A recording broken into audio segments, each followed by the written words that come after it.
Hello everyone, welcome to my channel. Today we are going to discuss about OneDrive interview question and answers.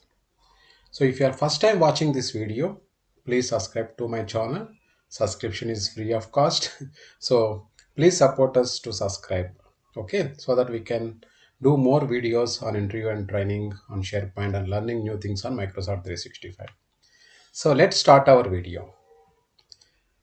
So the first question, how many ways we can access users OneDrive?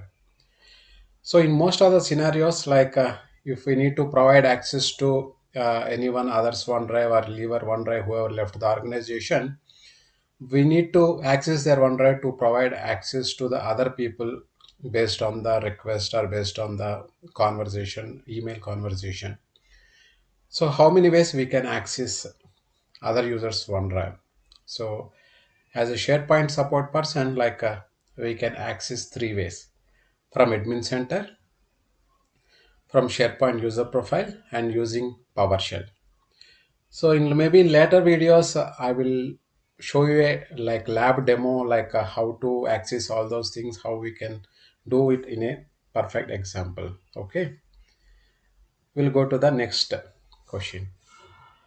When should I use OneDrive for business instead of SharePoint or Teams? Like this is a most other people will think if we are new to this Microsoft 365, so everyone will think that OneDrive is also using for storing documents only, right? But there is a difference is there between three of them, right?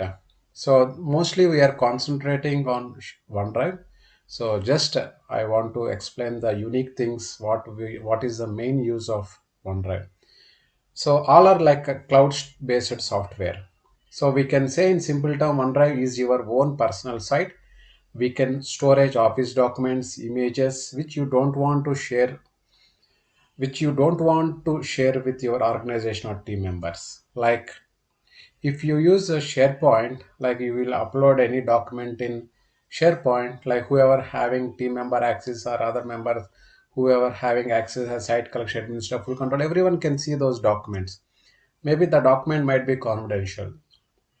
So in that case, as an example, we can go for OneDrive. So here you can see as an example I given, if you are working on a document in draft stage and are not yet ready to share with others. So in that case, we can use OneDrive. So just an example that we are having a lot of examples are there. And in another case, most other people will like to access the documents in their local machine, shared drive. So most of the companies are moving from shared drive to OneDrive. So this is one of the best use to use OneDrive. So using OneDrive sync client, we can use it as a local drive. So we can modify and edit all the files from your local machine with very easily. You can log in with your account and access all these files from any device. This is one of the main advantage of using the OneDrive. So the next question. So what is OneDrive for business and OneDrive for personal? So in interviews, we can see what are the issues you faced in OneDrive or what is OneDrive. So the word is same here, OneDrive, the starting prefix word. The OneDrive for business and OneDrive for personal.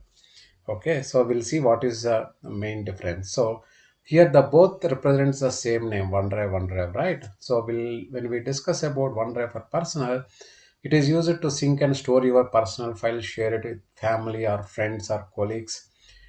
So basically, how we will get this OneDrive personal? We will get this for with when we are using Microsoft account Outlook or Hotmail. We can get this OneDrive personal. So by default, once we sign up, right, we will get the 5 GB of free space by default. If you want, we can take the subscription to extend it. We need to pay some amount.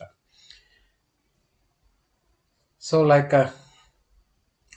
this main purpose like OneDrive, there is an personal having one more additional advantage is there, which having available a personal wallet is available.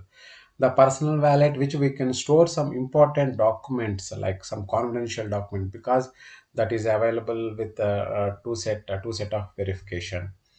So this is OneDrive personal is mainly we are able to manage it. So because we don't have any support from Microsoft or any organization, still we are having some limited support, but it's not managed by any organization. So we need to manage OneDrive for personal. When it comes to the OneDrive for business, so if you are having an organization account, we can log in with that OneDrive URL and we can share files and documents within your organization.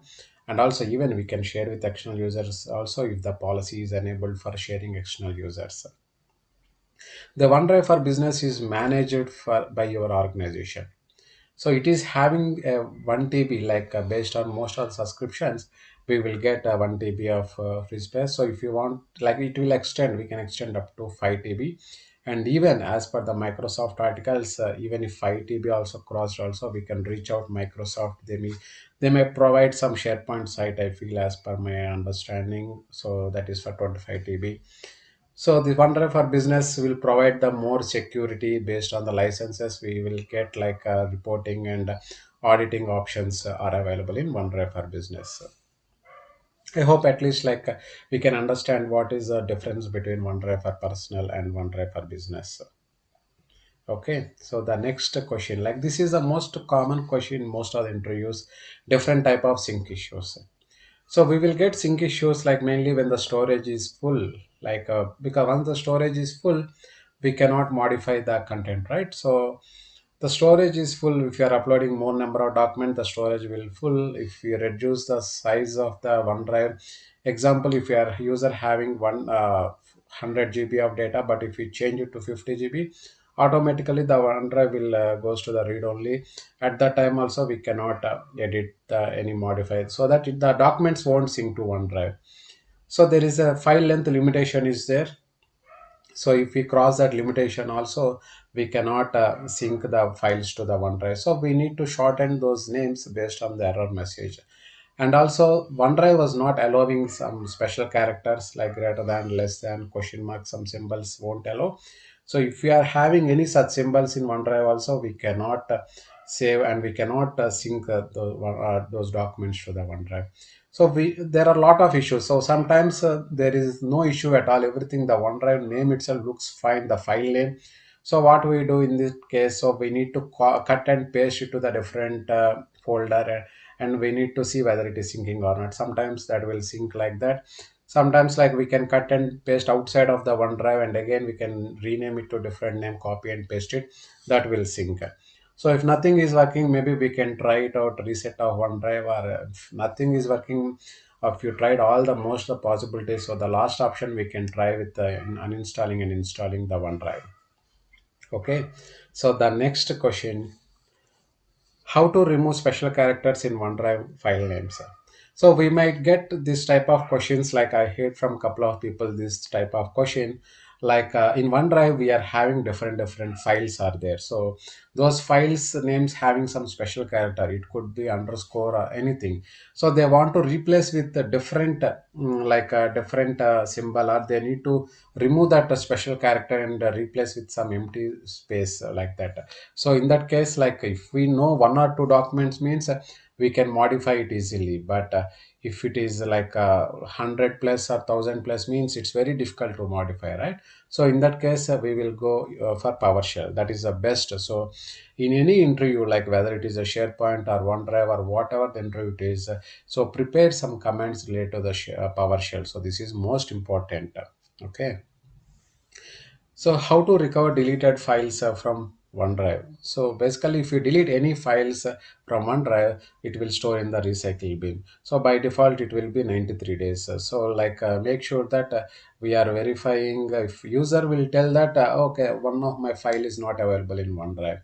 So just check our Windows recycle bin and OneDrive recycle bin also. And if it is not available, try to search that name in the OneDrive. And still, if it is not available, maybe sometimes user is modifying that file in local machine, but he might think that he was modifying in OneDrive. So just check in the local machine also, search the document, sometimes it might be available also. Okay. So the next one, what is the default storage limit for OneDrive? So the default storage is 1 TB. Most of the subscription, based on subscription for most of the plans, it is 1 TB. So Some organizations will keep as 1 TB, some organizations will keep as a 5 TB. If we are maintaining 1 TB is the default one, whenever we got a request from the customer like I need more space, maybe we can increase it from admin center, like by admin center, or like using PowerShell, we can try to increase the space of the OneDrive. Okay, so the next one, what are the special characters OneDrive won't allow? So we need to remember these at least two, three special characters. Like maybe we can easily remember greater than, less than, question mark, backslash, forward slash, star. Like few things, just we maybe we cannot remember all the symbols, but at least we need to try to remember at least few symbols. So this is one of the important option in OneDrive. Like what is file on demand?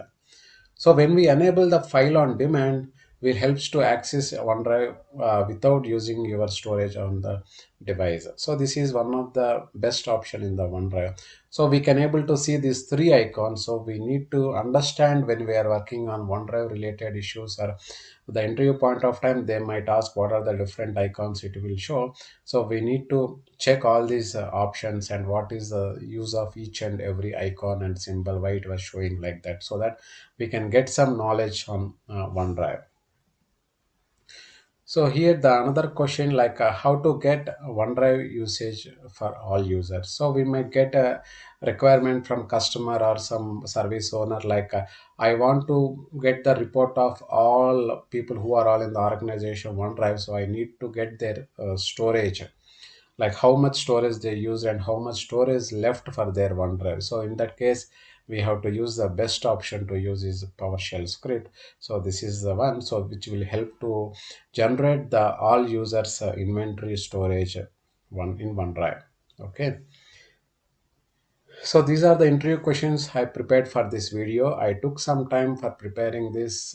So if you like this video, please subscribe to my channel, and so that I can prepare more videos based on the subscription. It's free of cost, so you can subscribe if you like this video. So it will help for everyone, whatever the videos I am preparing, right? Whoever searching for job opportunity, interviews or training, I feel it will be helpful for them. So thanks for watching, guys. So have a nice day. Bye.